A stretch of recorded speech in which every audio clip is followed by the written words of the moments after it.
दुनिया में अमीर लोग बहुत हुए हैं, लेकिन एक इंसान इतना अमीर था कि पैसों को रखने के लिए जगह कम पड़ गई।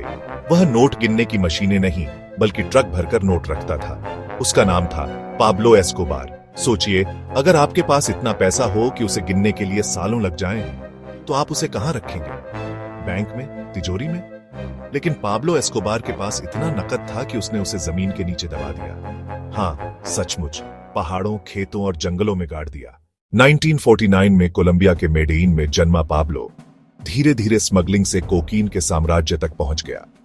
1980 तक वह दुनिया के 80% ड्रग्स पर कब्जा कर चुका था।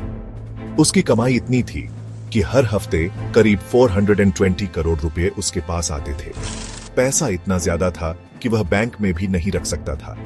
नोट सड़ने लगे, चूहे खाने लगे और सिर्फ रबर बैंड खरीदने में ही वह हर साल करोड़ों खर्च करता था। 1980 के दशक में पाब्लो हर हफ्ते करोड़ों डॉलर कमा रहा था। यह कैश इतना ज्यादा था कि उसे छिपाने के लिए उसके कार्टेल ने अजीब अजीब तरीके निकाले। उसके भाई रॉबर्टो एस्कोबार के मुताबिक हर साल करीब 10% पैसा सिर्फ चूहों और नमी से सड़कर बर्बाद हो जाता था। पाब्लो ने अपनी दौलत दिखाने के लिए कोलंबिया में हैसिएंडा नेपोल्स नाम की हवेली बनाई। यह हवेली किसी सपनों के शहर से कम नहीं थी। उसमें निजी चिड़ियाघर था, जिसमें अफ्रीका से लाए गए हाथी, जिराफ और हिप्पोपोटामस रहते थे। हवेली के अंदर एक निजी एयर स्ट्रिप थी, जहां उसके प्राइवेट जेट और हेलीकॉप्टर खड़े रहते थे।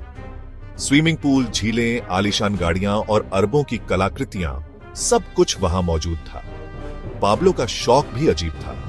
कहा जाता है कि एक बार भागते हुए उसने अपनी बेटी को ठंड से बचाने के लिए नोटों के ढेर जलाकर आग जलाई थी। उसके पास इतनी दौलत थी कि फोर्ब्स मैगजीन ने उसे दुनिया का 7वां सबसे अमीर आदमी बताया।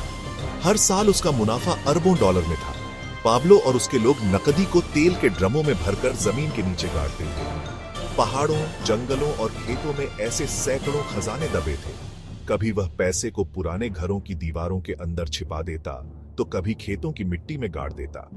कहा जाता है कि कोलंबिया और आसपास के देशों में आज भी ऐसे हजारों मनी पिट्स दबे हुए हैं, जिन्हें कोई ढूंढ नहीं पाया। उसके पास इतना ज्यादा पैसा था कि वह हर महीने 2500 करोड़ रुपए सिर्फ पैसों को छिपाने और सुरक्षित रखने में खर्च करता था। लेकिन जितनी तेजी से दौलत आई, उतनी ही तेजी से दुश्मन भी बढ़ते गए। पुलिस, सेना और अमेरिका की डीईए एजेंसी लगातार उसके पीछे थी। हवेली पर बमबारी हुई, उसके कार्टेल के साथी मारे गए। 1993 में मेडेइन की एक छत पर गोली लगने से उसका अंत हुआ। उसके मरने के बाद लोग उसकी हवेली में टूट पड़े। जो कभी शान का महल था, आज खंडहर बन चुका है।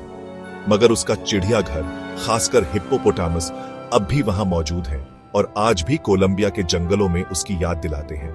1993 में उसकी मौत के बाद बहुत से खजाने कभी नहीं मिले। गांव वालों ने कई बार खेतों से नोटों की गठरियां निकालकर दिखाई। आज भी कोलंबिया में लोग मानते हैं कि कहीं ना कहीं पहाड़ों और जंगलों में पाब्लो का खोया खजाना दबा हुआ है। पाब्लो एस्कोबार की कहानी हमें यह सिखाती है, दौलत चाहे कितनी भी हो, अगर वह खून और नशे से कमाई गई हो, तो उसका अंत हमेशा बर्बादी ही होता है। पाब्लो आज नहीं है, लेकिन उसकी हवेली और छोड़ी हुई दौलत अब भी इतिहास की सबसे बड़ी रहस्यमयी कहानियों में से एक है।